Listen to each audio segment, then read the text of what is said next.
Jason, you wanted a moment to think of your answer, and I'm going to ask this next question as this is one of the questions that were submitted by guild members.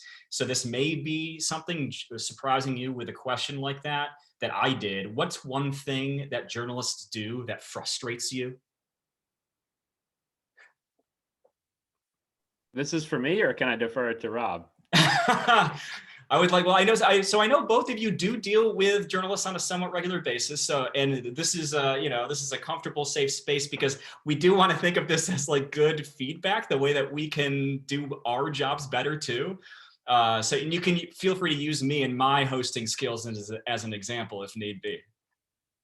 I don't have a specific example, but I mean, I think this is probably but it's just a quote taking out of context, right? Like one thing you say in a 20-minute conversation, they were like, that's not what I meant, or I didn't actually say that. But that honestly usually happens with less experienced beer writers than are on this particular call. So, but I definitely have been frustrated by that. Is there something that would make you feel more comfortable in an interview setting to maybe mitigate that?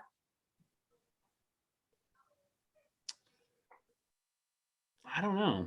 I mean, there's certainly been cases where articles have been shared with us ahead of time to fact check, but honestly, that also doesn't feel right to me either. I don't want to be an editor for the work that you guys do. You guys know what you're doing. I don't know. Maybe I just need to be more clear about my answers. Rob, we'll kick it to you. Again, the question was, what's one thing that journalists do that frustrates you in all the years that you've been dealing with us? What comes to mind? Not too many frustrating things have happened, honestly. I think, I've being interviewed by a journalist, it's something that I think practice serves someone well, obviously, when you're engaging with a journalist. One thing I just really appreciate is knowing what the story's about up front and sticking to that, because especially these days, there is so much to talk about. 10 years ago, maybe business was just about like business and the data and the stats. Now business can like literally be about anything. And, I don't mind talking about like anything but I do like to know up front what the topic is going to be, because like it literally could go anywhere these days. So just like knowing in advance what the topics are going to be, so I can kind of think through it and make sure I've gotten my ducks in a row. I'm scatterbrained. I'm really scatterbrained. A lot of people will come to me and they'll just expect me to know, like, how much volume are you doing in Massachusetts? Or, what are the next 5 releases? Or, I don't know a lot of these answers offhand. I need to get prepared for it. So I think just knowing in advance what is going to be discussed really helps me, just to make sure I can brush up, because there's so much going on now in any business, but I know from personal experience in this business, there's just so much going on a just daily basis, and the world is so dynamic and this industry is so dynamic. Just having that focus and knowing what's on the agenda gives me an opportunity to just prepare and make sure I've got my facts straight and collect my thoughts. Rob, you've talked about the backstory of Allagash a little bit, and one of the questions that we had submitted was, of all the important facets of your growth, your history, your philosophy, is there something you feel like often goes overlooked that isn't mentioned? You mean in terms of what's covered? Yeah, by when you've talked about Allagash, or when you see the story of Allagash elsewhere, is there an aspect of kind of that backstory that often gets overlooked? So you told us about kind of cobbling things together and the history of Allagash White, for example. But with those or other pieces, are there things that maybe, like, I guess, some interesting anecdotes or something that just isn't often mentioned or ends up in a story when Allagash gets mentioned? I don't know, maybe maybe just the fact that, I mean, we spent 15 years basically without getting covered, which, you know, I don't necessarily, I don't mind that. You know, we kind of lived in relative obscurity, and that's fine. But, you know, I guess just talking about just the hard work and the grind in the early years, maybe, I guess. But, you know, honestly, I do think the things that I mentioned that I'm passionate about, that I'm motivated about, you know, hopefully building a business where people are excited to come into work every day, what we're doing for the community, these initiatives like our philanthropy program, the 1,000,000 pounds of grain, sustainability efforts. I feel like those are pretty thoroughly covered, and I feel like they probably are, because it's an important part of our, what I think is a pretty authentic story. Jason, one of the questions that we had come in was about saying yes or no to an interview. Is there something, you know, so Rob pointed out it's nice to kind of have a good idea of what that conversation is going to be. And you had mentioned, you know, it's important to maybe take the time to consider that conversation so the story's in context to what you're talking about.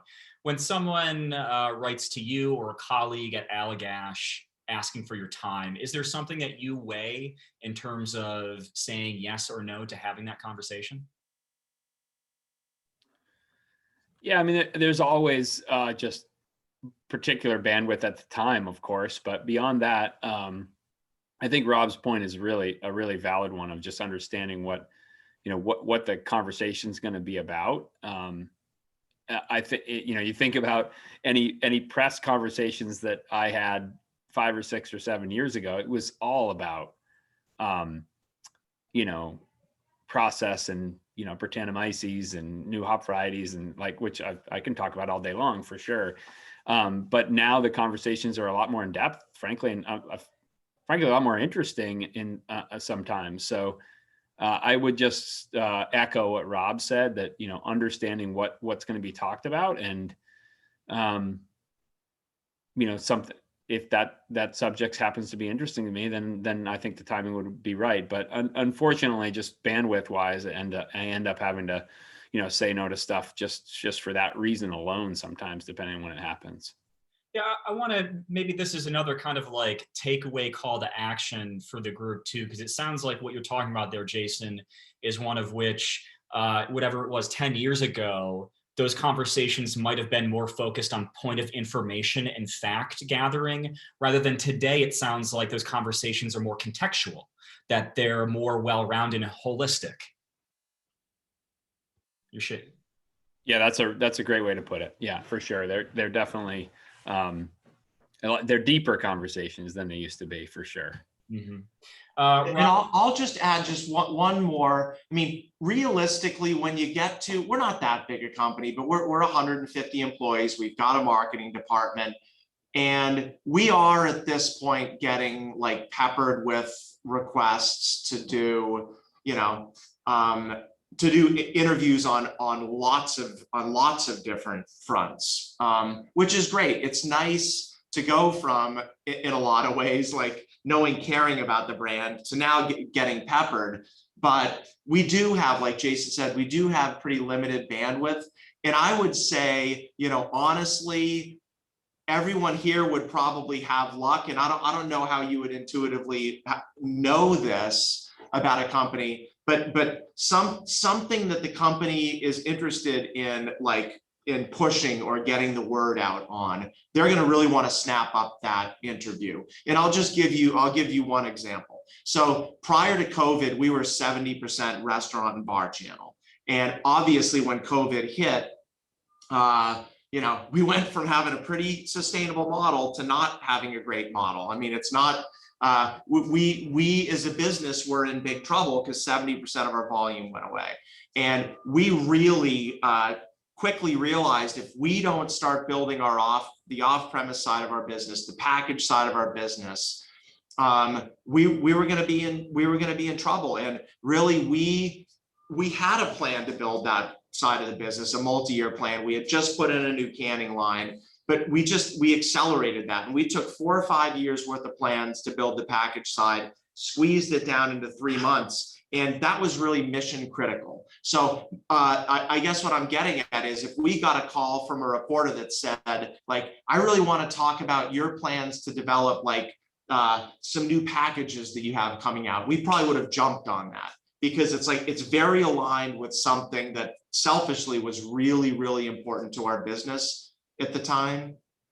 So, you know, if you know something's important to a business, like if you're doing an article on Patagonia and you want to contact them about like a sustainability initiative, they might like jump on the opportunity to take that article. If you call Patagonia and say, I want to talk about how you guys just crossed $1 billion in sales, they're probably gonna say no to that one, because it's just not important to them, and or it's not like aligned with a current initiative.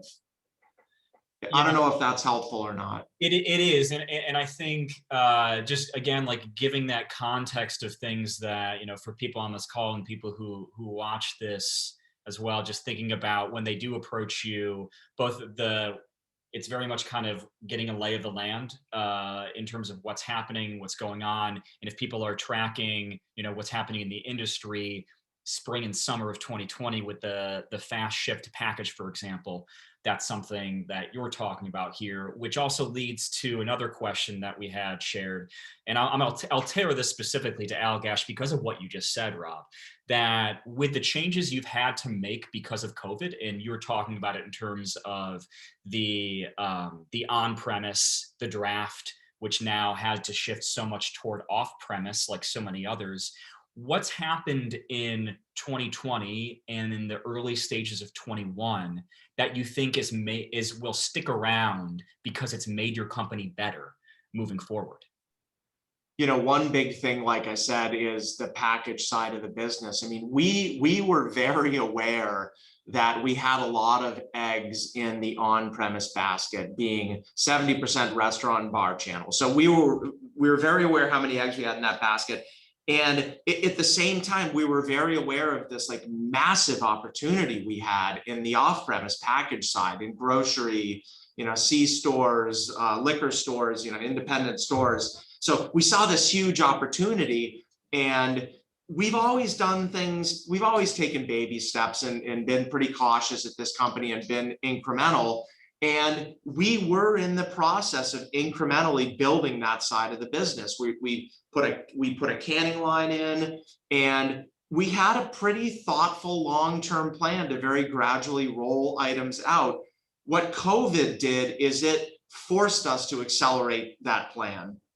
And we, in this COVID environment, we have been able to increase the package side of our business by like, well, depending on how you measure it, well over 50%.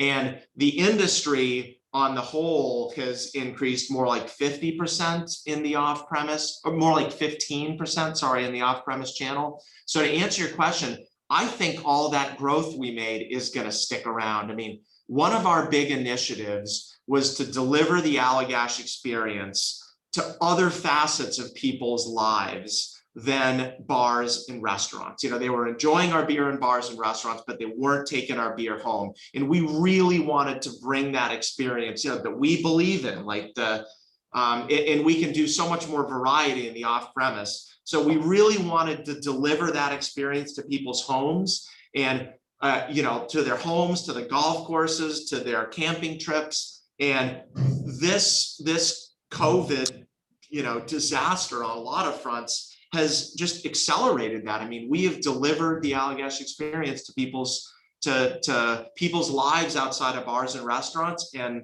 I think that's sticking around. So that's one I would, you know, that's definitely one positive that's come out of this that's going to stick around. This is a story nugget for anybody who needs one, for breweries who are looking at the importance of off-premise chain retail and what that means moving forward. Rob just gave you a really great anecdote of Allagash going well beyond the rest of the industry in terms of what that means. So please keep that in mind. Jason, I know, speaking of all of the time and bandwidth for both of you, we'll do 5 more minutes with you. Thank you so much for spending time with us. I really appreciate it. Jason, one of the questions that we had was about where you go to find a beer news or insight. Are there particular places that you find interesting, entertaining, exciting, useful for what you're trying to keep tabs on with the industry? Yeah, this has been an interesting year for that, especially because I'm not I've kind of never been a big social media guy, and I'm still not. So I really have relied on those in-person interactions with with my colleagues in other parts of the country through various various conferences and the like. I mean, that's really what I feed off of. So obviously that's been a tough thing to do. So there's been, this kind of thing that's helped with that a little bit. But I've had to reach out a little bit beyond that to even I had a few writers reach out over the last 6 or 7 months and say, what are you drinking these days? And, what exciting beers did you have in 2020? And I'm like, man, this is just, I don't have a very extensive list that are non-Allagash beers, just because, there's those opportunities. Not that I wasn't supporting my friends in the area, of course I was, but just the opportunities are so much more limited than they had been previously. So those interactions are very much lacking, and I can't wait to get back to be able to do those. So I try to stay in tune with, I won't name names. I don't want to highlight somebody else and exclude somebody else, but I certainly stay in touch with the various online newsletters that go out. And I found myself relying on those or reading them maybe a lot more than I would have in a normal year, for sure. So to several of you who are on this call who have read some stuff from you, thank you, because those have been especially welcome in the last 12 plus months. Rob, I'll ask a different version of that question to you, as we'll for everybody, we'll stick around. And Jason, Rob, of course, you are welcome to hang out. We usually like to just kind of chat a little bit afterward in a much more casual way, but also you have lives to get back to as well, and you've been very generous with your time. Rob, just as a news consumer, this doesn't have to be specific to beer necessarily, but obviously you're welcome to consider it in that way too. When you think about stories that excite you right now, what kind of stories are the ones that get your attention? I think it's the more like cultural stories, like almost like the first questions you were asking me, like what motivates me. I mean, those are the things that are like exciting to me to talk about and to read. Like it's always interesting knowing like this brewery's up 20% and this one lost this much market share, and these styles are gaining in popularity or waning, whatever. I think it's important for me to be up to speed on those things, but I do like the kind of cultural stories and the stories of like how some of these brands existed. You know what I mean? I'm not as interested in the newest releases Sierra Nevada has, or how many barrels Sierra Nevada is doing, but a story on like how Ken Grossman built that company over the first like 5 or 10 years. Like I'm going to be fascinated by a story like that. So just those cultural stories, like, what inspires people, what energizes them. And, I think there aren't a ton of companies out there who have those like real authentic stories, or at least there aren't many that have lasted with those authentic stories. I mean, there are some of those early authentic stories, and I'm not knocking it one way or the other, but then they'll, sell it to private equity, or they'll get absorbed by one of the big breweries. And to me, the story isn't as interesting at that point. But those kind of those cultural stories where there's been, you know, founder or leadership there for years, and just kind of what motivates them, why do they exist, kind of the questions you were asking me at the outset. That's the stuff I'm excited to talk about. You know, I couldn't tell you what our market share is in Maine. I couldn't tell you how many barrels of beer we brewed the last couple months. I'm not even sure what our next big release is going to be, but I can get excited like about our philanthropy program for this next year. You know, I can get excited about like going down to try the new beers on our pilot beer program. There's 4 beers right now that I can go sample. You know, so those are the things that I get excited about. But you know, that's just me. Rob, I lied. If you have maybe a minute or two more, we did have a question. You're talking about authentic stories. Yeah. I was sent this photo of you strapping canoes to cars with a stuffed moose in the top of it to promote Allagash. These were the early days. Do you have a minute to tell us what the story is behind this? Yeah, so this is like pre-social media, pre-internet. And basically, if you wanted to get the word out, you either like went out and went bar to bar, which I did, or you bought advertising in the local paper or the local TV or the local radio. And we didn't have the money we had no budget to do those things. So we decided to get a couple canoes. We still have one of them. One of them got slightly destroyed, and we have half of one of them, like the front half of it sticking out of a wall. But yeah, we just put the canoes on top of the cars and got a couple of friends to drive them around, and they had sandwich boards in them we had just come out with bottled Allagash White, and then we put a stuffed bear and a stuffed moose in the back of them, both of which we still have. I mean, this is like over 20 years ago. We just drove them around the old port, and it definitely did get a lot of attention. I think it came to an end when one of the people driving it drove it through an ATM and like tore the canoe and the sandwich board right out of the top of the boat. But you know, it was an early attempt at, you know, non-traditional advertising, and because we just didn't have a budget for that. All right.